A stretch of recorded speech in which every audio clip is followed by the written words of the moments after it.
Bonjour, chers Gémeaux, je suis ravie de vous retrouver. Alors, si vous connaissez le tirage, eh bien là, nous allons voir pour octobre où vous en êtes et comment les choses vont évoluer. Donc, à la suite du tirage du mois de septembre qui nous a montré que vous étiez pour beaucoup en tout cas, en phase d'ouverture, prêt à entamer un cycle assez nouveau.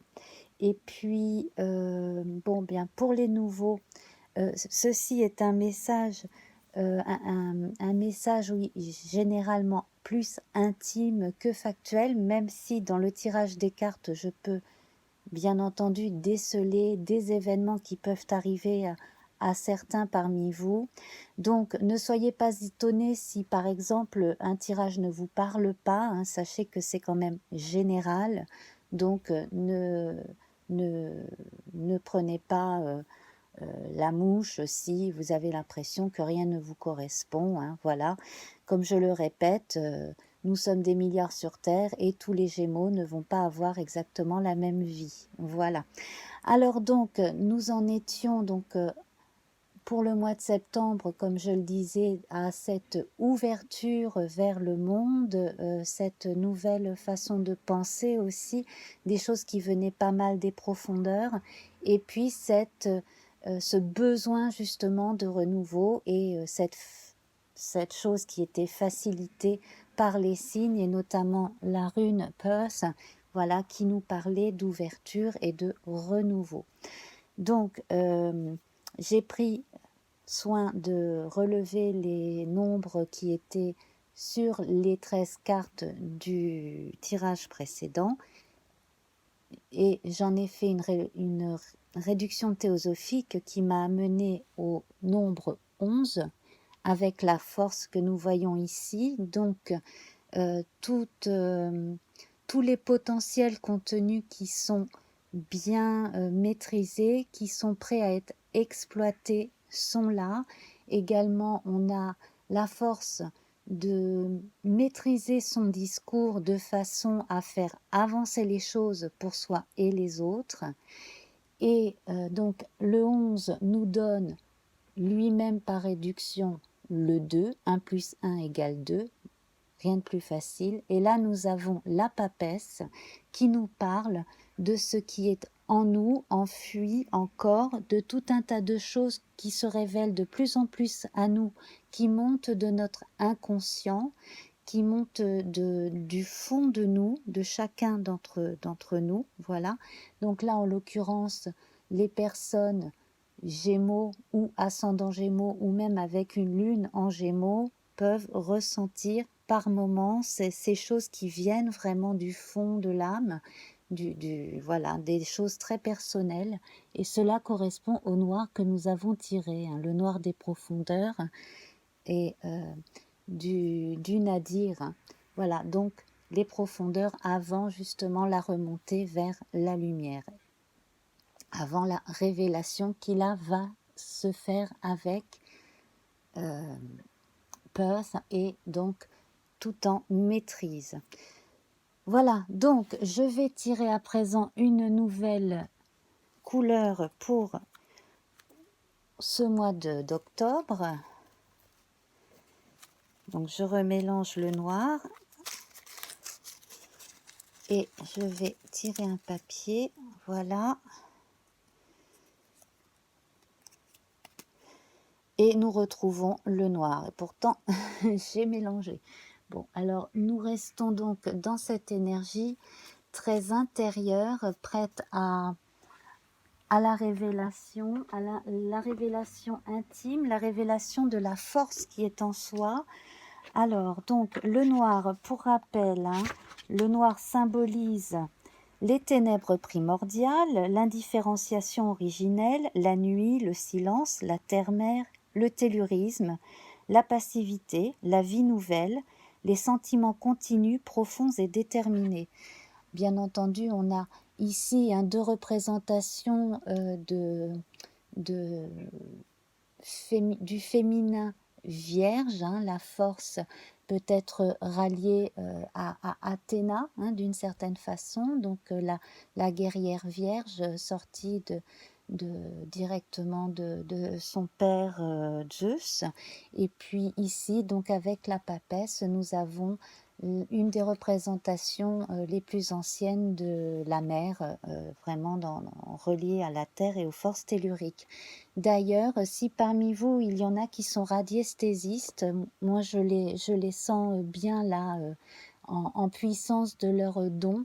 Et si vous ne l'avez pas encore assez exploité, eh bien, il serait peut-être temps justement de vous y mettre.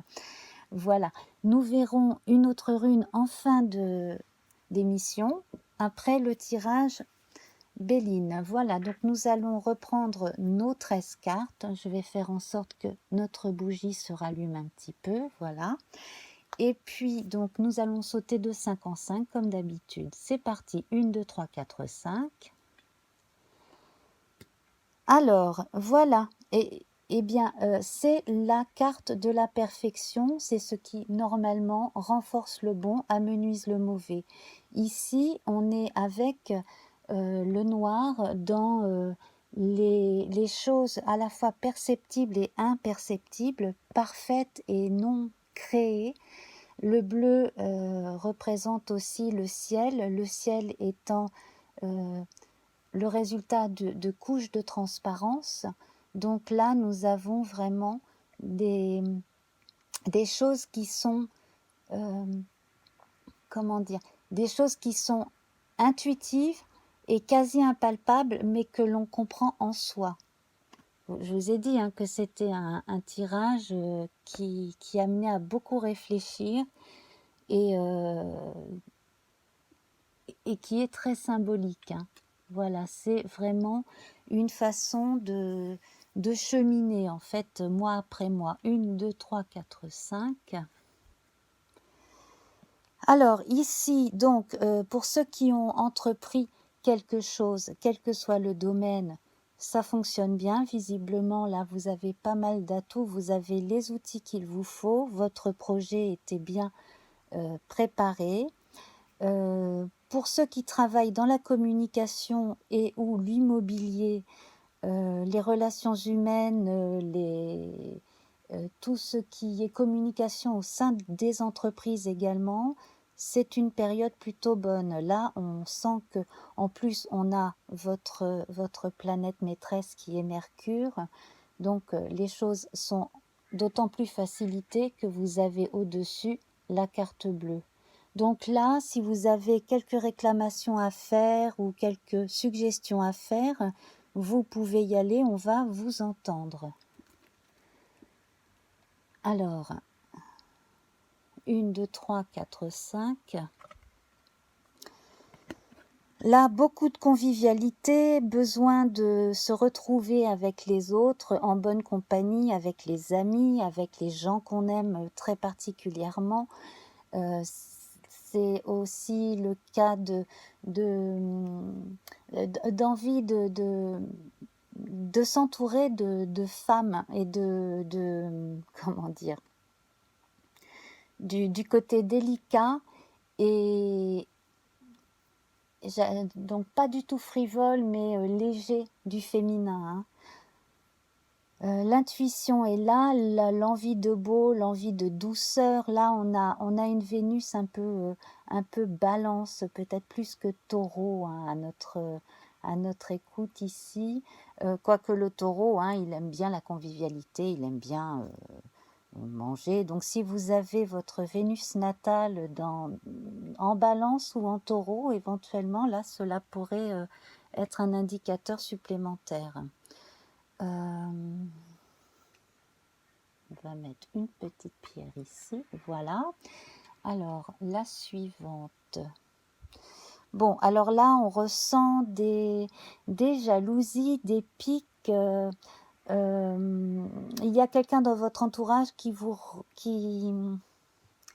reproche, enfin qui reproche peut-être à une ou deux personnes parmi vous de ne pas être assez actif, peut-être d'avoir été un petit peu trop dans la contemplation, même, voilà, on prend son temps, on se fait plaisir, etc. Ça n'est pas du goût de tout le monde. Bon, ben ça, ce sont des choses qui, qui, euh, qui s'arrangent. Alors, on vous demande aussi de vous affirmer parce que on ne vit pas toujours comme les autres. Et puis, ben, il y en a d'autres qui ne voient pas ça d'un bon œil.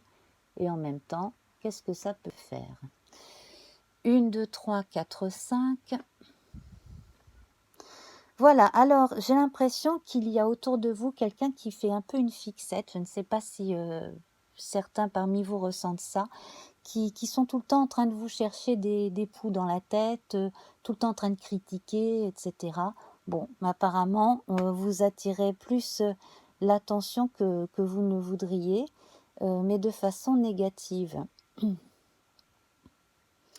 Gardez bien présent aussi en votre esprit que ce qui vous caractérise en propre, de toute façon, vous l'aurez toujours en vous, et que ben, les gens qui ne sont pas contents, eh ben, tant pis pour eux.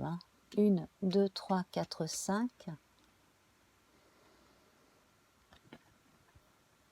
Alors, pour ceux qui ont eu une première déconvenue dans un projet qui n'a pas abouti, eh bien, sachez que de toute façon, vous pouvez, si vous n'avez pas encore commencé, donc reprendre ce projet à partir du moment, retourner là, au moment et à l'endroit où ça avait commencé à ne plus bien aller, et à ce moment-là, reprendre à cet endroit-là ou à ce moment-là du projet, de façon à le faire à nouveau d'une autre façon fonctionner. On a quand même une carte bleue à côté, donc qui fait que si vous avez eu un échec, ce n'est pas pour rien, ça vous a appris énormément sur vous. On vous demande également de retrouver ce qui motivait au départ votre engagement dans un projet. Est-ce que c'était vraiment votre idée? Est-ce que c'était celle des autres? N'avez-vous pas agi pour faire plaisir aux autres? Avez-vous agi pour vous? Voilà, on a une ou deux questions comme cela qui doivent être posées par certains parmi vous en tout cas, en pleine conscience intérieure. Alors, donc, écoutez, en tout cas, ce que vous entreprenez, donc on confirme la réussite. Alors, là, pour l'instant, je n'arrive pas à définir un thème plus précis. On a une réussite, on a même une reconnaissance et des jalousies qui, bon, bien entendu, dès qu'on réussit quelque chose, il y a les gens qui se réjouissent pour nous et il y a les mauvaises langues jalouses, parce qu'il y a des gens qui ont du mal à évoluer. On n'évolue pas tous de la même façon. Ça fait partie du chemin de vie de chacun. Alors certains, si parmi vous, il y en a certains qui ont envie de se lancer dans des choses en relation avec la restauration, voilà, tout ce qui est gastronomie, ou alors même une entreprise qui fabrique quelque chose d'alimentaire, eh bien écoutez, je pense que c'est très bien. En revanche, attention à la concurrence déloyale en l'occurrence, localement. Et puis également, choisissez bien les circuits de distribution par la suite. Ça sera à considérer. Voilà, alors là, j'ai l'impression qu'on a... peut-être... Alors là, j'ai l'impression qu'on a une idée de plat, de plats bien préparés, bien faits pour des gens qui sont qui sont en convalescence quelque part. Donc ça peut être des plateaux repas bio ou des choses comme ça, des choses qui sont faites, je pense, en tout cas localement, mais des choses qui sont faites pour la santé et pour des gens qui sont en convalescence quelque part. Alors ça peut être dans une clinique, ça peut être dans une maison de retraite, Enfin voilà, donc c'est plutôt ce genre de choses-là que je verrais bien. Et là, en fait, ça ne plaît pas à tout le monde, mais là, c'est directement, je pense, lié à la concurrence commerciale, hein. Voilà, là, c'est moins personnel, c'est plus professionnel, en fait, hein. 1, 2, 3, 4, 5. Alors, toujours bien vérifier, hein, le circuit de la production aussi alimentaire, hein, de façon à ne pas avoir de soucis. Voilà, donc c'est un projet qui est plutôt bon, bien mené, euh, avec soin. Alors ici, on retrouve symboliquement la sagesse qui ramène, hein, à la force quand on prend en compte ce côté justement euh, Athéna, déesse de la sagesse, entre autres. La papesse également, qui est un des archétypes de la sagesse. Ici, on a parmi vous des gens qui continuent un peu trop de réfléchir et qui, par moments, ont du mal à passer à l'action. Alors, d'où peut-être la continuité du noir, hein, encore en train de réfléchir, mais bon, parmi vous, il y a 1 ou 2 personnes qui ont du mal à se lancer, enfin pas du mal, mais qui n'entendent pas que c'est le moment de se lancer à cause d'interférences, de gens négatifs autour. Voilà. Donc, vous gardez soigneusement en vous vos projets et vous attendez euh, le meilleur moment en fait pour les mettre en place. Et à mon avis, ça ne devrait pas être trop long, trop long quand même. 1, 2, 3, 4, 5. Vous pouvez déjà commencer d'ailleurs à prospecter à l'international, hein. On a une carte jupitérienne ici, hein.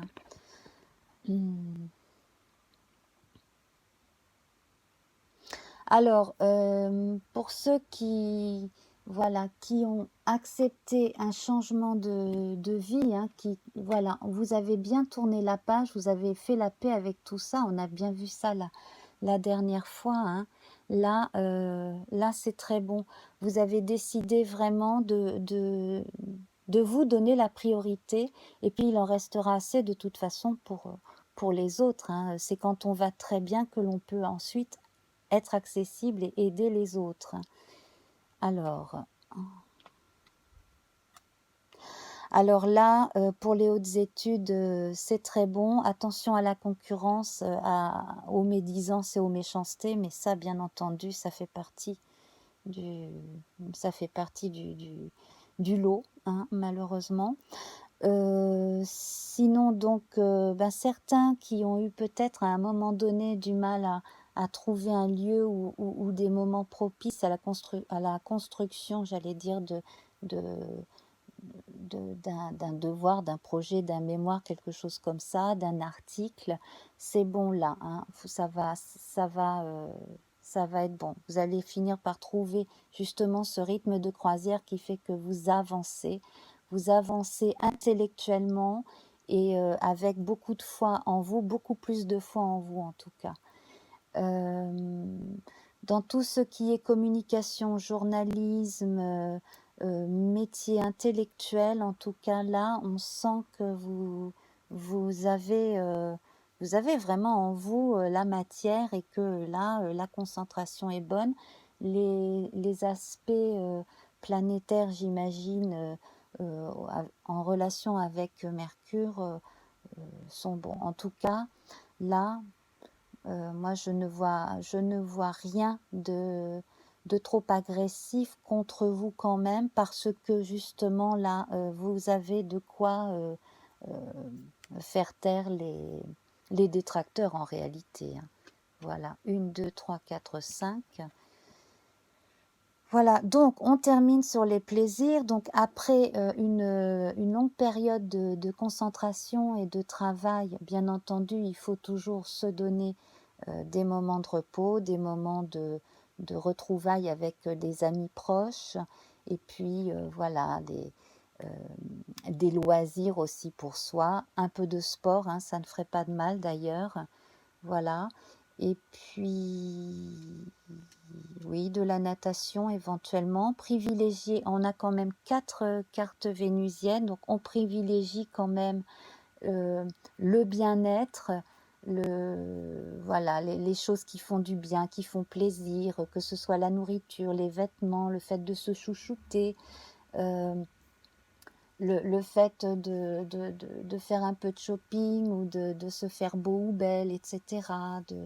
Voilà, après avoir bien concentré son temps sur des choses pratiques et concrètes, on peut justement ensuite consacrer un peu de temps au plaisir et aux choses un peu plus futiles et légères qui font du bien.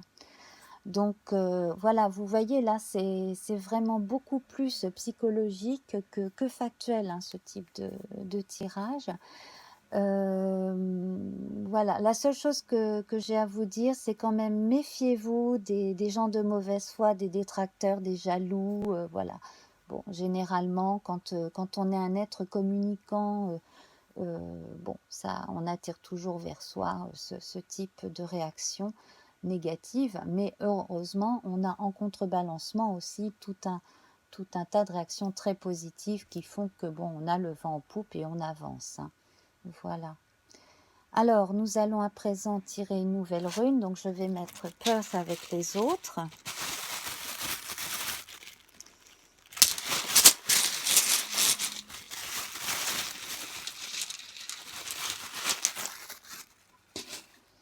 Alors, celle-ci ne se retourne pas. On va voir si elle tient ici. Oui. Alors, si je me rappelle bien, il s'agit d'Agalaz. Alors, c'est une rune qui parle de fertilité. Non, elle s'appelle Ingus. Voilà, reliée au dieu Ing. Donc, c'est la rune de la fertilité. Fertilité. Hop. Retrouver la bonne page. Donc, toujours hein, dans le même livre de Ralph Bloom, paru dans les années 80-90 aux éditions Robert Laffont. Donc, fertilité, nouveau commencement. Donc, on poursuit hein, l'impulsion qu'on avait avec Perth précédemment. Donc, apparentée à la lune et à notre nature intuitive, cette rune tente à l'harmonisation, à l'équilibre dans la sphère des relations personnelles. Elle représente le besoin de partager, la soif d'être désiré, la recherche des similitudes. Elle met l'accent sur la perfection des commencements. Elle peut être la marque d'une période de joyeuse délivrance, d'une nouvelle vie, d'un nouveau chemin. Et douée d'un grand pouvoir, elle apparaît pour vous dire que vous avez maintenant acquis la force de réaliser un accomplissement, de résoudre une situation, ce qui amène un nouveau commencement. Et l'idée d'accomplissement est primordiale. Voilà, il vous est probablement venu à l'esprit qu'il était temps de boucler un projet. Eh bien, faites-en votre priorité et ensuite vous aurez l'esprit plus libre et voilà, vous pouvez continuer ensuite à travailler, à évoluer et puis tout se passera pour le mieux en tout cas. Donc, eh bien écoutez mes chers Gémeaux, ascendant Gémeaux, etc., je vous embrasse bien fort, je vous dis à très bientôt. Au revoir.